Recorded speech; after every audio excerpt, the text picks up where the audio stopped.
तभी वहां पर पूतना नाम की राक्षसी का आगमन हुआ। बहुत ध्यान से सुनिएगा। पूतना आई, अत्यंत सुंदरी बनकर के आई पूतना। रूप का ऐसा सौंदर्य जिसको देख करके सब मोहित हो गए। असंख्य बालकों को मार चुकी थी ब्रजमंडल में। गोकुल आई, गोकुल में जैसे ही उसने अपने पैर रखे, उसके नूपुरों की ध्वनि, उसकी गजगामिनी चाल, उसके कटाक्ष नेत्र, उसकी मधुर मुस्कान, उसके वस्त्र, उसका सब कुछ सबको मोहित कर रहा था। बहुत ध्यानपूर्वक सुनिएगा सब लोग। पूतना राक्षसी है पर रूप बदल करके आई है। क्यों? ताकि विश्वास उत्पन्न कर सके सबके चित्त में। सब लोग नाच रहे हैं, गा रहे हैं, उत्सव मना रहे हैं, लेकिन जैसे ही पूतना सबके बगल से निकलती है, उसकी तन की सुगंधी सबको अपनी ओर आकृष्ट कर रही है। और सब घूम घूम करके देख रहे हैं ये कौन आया। अरे या की चाल तो देखो, या को मुखमंडल तो देखो, या को श्रृंगार तो देखो। सब मोहित हो गए पूतना पर। नंद भवन में पूतना ने प्रवेश किया। नंद रानी यशोदा ने भी उसके स्वरूप को देख करके विचार नहीं किया, लगा कि इतनी सुंदर है, और सहज भाव से अपने पुत्र को प्रदान कर दिया। लाला दे दिए, ठाकुर जी दे दिए पूतना की गोद में। जैसे ही पूतना ने गोद में ठाकुर जी लिए तो कितना बड़ा दुर्भाग्य पूतना का। सब पूतना पर मोहित हुए, पर ठाकुर जी ने अपने हाथ धर लिए। 6 दिना के हैं अभी ठाकुर जी, 6 दिना के ठाकुर जी ने अपने नेत्र बंद कर लिए, नहीं देखी पूतना। भैया एक बात ध्यान से सुनियो, 1 लाख लोग बिहारी जी का दर्शन करते हैं, ये बड़ी बात नहीं है।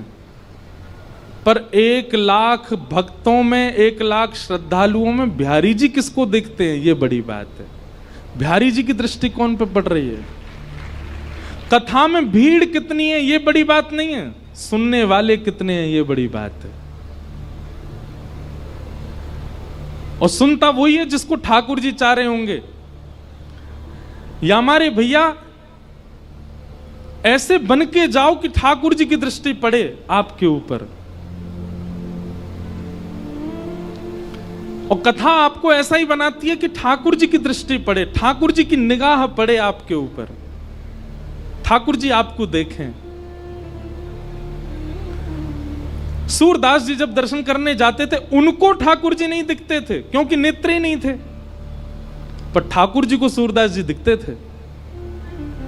और सूरदास जी रोज जाते और जाकर के अपनी पेटी खोल करके वही राग गा देते, वही श्रृंगार बता देते जैसा ठाकुर जी का श्रृंगार होता था। सूरदास जी की परीक्षा लेने के लिए आज गुसाई जी ने ठाकुर जी निर्वस्त्र खड़े कर दिए। बोले आज देखें सूरदास कहा गावे को।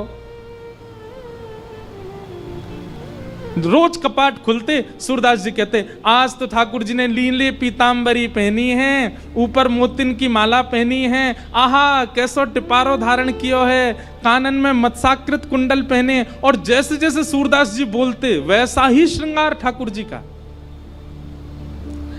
आज गुसाई जी ने ठाकुर जी निर्वस्त्र ही खड़े कर दिए। ठाकुर जी तो निर्वस्त्र ही बढ़िया लगे, हर स्थिति में बढ़िया लगे। सूरदास जी जैसे ही गए, गुसाई जी ने जैसे ही कपाट खोले, कपाट खोल करके सब दर्शनार्थी तो मुख पे हाथ धर, ओहो ओहो सब ऐसे करें ठाकुर जी को देख के। सूरदास जी जोर जोर से हंसने लगे। गुसाई जी बोले कहो सूरदास ठाकुर जी कैसे लग रहे हैं, ठाकुर जी को आज श्रृंगार कैसा है। सूरदास जी बोले आज तो ठाकुर जी बहुत ही प्यारे लग रहे हैं। बोले वो तो लग रहे हैं लेकिन लग कैसे रहे हैं ये तो बताओ, आज पोशाक कैसी है ठाकुर जी की। सूरदास जी गान लगे, मोतिन माल गले उर साजे, छवि के उठत तरंगा, आज हरि देखे नंगम नंगा, आज हरि देखे नंगम नंगा। वो गुसाई जी, आज तो ठाकुर जी ने केवल एक मोती की माला पहन की और ऊपर से नीचे तक कछु पहनो ही नहीं, आज तो ठाकुर जी नंगे खड़े हैं। ये बात सुनते ही दर्शनार्थी जितने खड़े थे सबने सूरदास जी को प्रणाम किया। सूरदास, तुम्हारे पास नेत्र नहीं है, कैसे देख लेते हो तुम? सूरदास जी कहते हैं, भैया तुम सबन को नेत्र ठाकुर जी ने यहाँ हमारे दिए कि तुम ठाकुर जी को देखो, मोको नेत्र ना दे करके ठाकुर जी ने ये योजना बनाई, सूरदास तो मैं देखूंगा, मैं तोय देखूंगा, या हमारे तोय नेत्रन की आवश्यकता नहीं है। अपने आप को ऐसा बनाओ। वृंदावन में भीड़ करने से कोई फायदा नहीं, वृंदावन जाने से कोई फायदा नहीं। आप कोई बहुत श्रेष्ठ बनकर के वृंदावन चले गए, निश्चित है आपको वीवीआईपी दर्शन हो जाएगा। संसारी श्रेष्ठ बन के जाओगे तो वीवीआईपी दर्शन हो जाएगा। वृंदावन जाओ तो ऐसे बन के जाओ कि लाखों में पीछे भी खड़े रहो तो ठाकुर जी तुमको देख लें, ठाकुर जी की दृष्टि पड़े, ठाकुर जी को अनुग्रह, और ऐसे बन के जाओ कि ठाकुर जी की दृष्टि के अधिकारी बनो। पूतना ने ऐसा श्रृंगार किया, ठाकुर जी ने उसको नहीं देखा। सब उसके रूप पर मोहित हो गए पर ठाकुर जी मोहित नहीं हुए।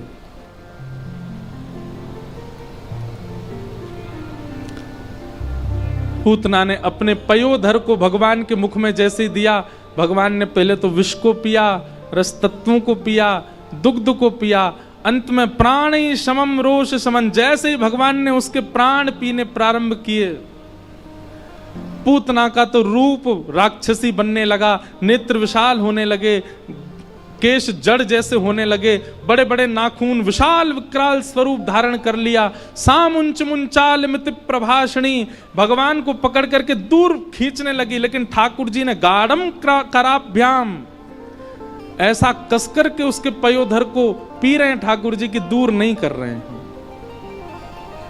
सा मुंच मुंच, अरे लाला छोड़, अरे बालक छोड़, चिल्ला रही है पूतना, पर ठाकुर जी ने नहीं छोड़ा।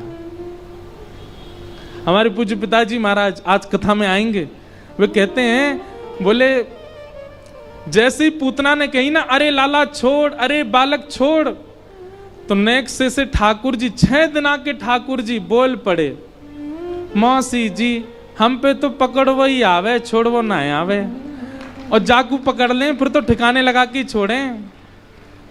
अगर राक्षस हाथ में आ गए तो वाकू भी ठिकाने लगा दें, और भक्त हाथ में आ गए तो वाकू ठिकाने लगा दें। बस एक बार हाथ में आना चाहिए मेरे। अब आप हाथ में आए गई हो, अब तो ठिकाने लगा के ही छोड़ूंगा। 6 दिन के ठाकुर जी बोल गए, ये दृश्य देख करके ही पूतना के प्राण निकल गए। बोलो पूतना मर्दन भगवान की।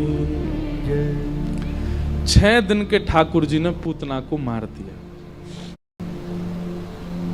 पूतना कौन है बंधु? सबसे पहली बात, जो अपनी वास्तविकता को छुपा करके ठाकुर जी के आगे जाता है वही पूतना है। वास्तव में तो कामी है, वास्तव में तो क्रोधी है, वास्तव में तो लोभी है, वास्तव में तो ईर्ष्यालु है, लेकिन ठाकुर जी के सामने जब जाता है, बहुत ध्यान से सुनिएगा, तो अपने आप को ऐसे बना के जाएगा, उससे ज्यादा पवित्र कोई नहीं, उससे ज्यादा शुद्ध कोई नहीं। ऐसे व्यक्ति ठाकुर जी के लिए पूतना है, ठाकुर जी उसको देखते नहीं है। हमें हमारी एक बात मानेंगे, अपने समस्त अवगुणों को एक जगह लिखिए। सब लोग इधर देखो, ध्यानपूर्वक सुनो। अपने समस्त अवगुणों को एक जगह लिखिए। और एक और बात, और अच्छा ये हो सकता है कि आप खुद मत लिखो, किसी और से लिखवाओ। जो व्यक्ति बहुत आपके पास रहता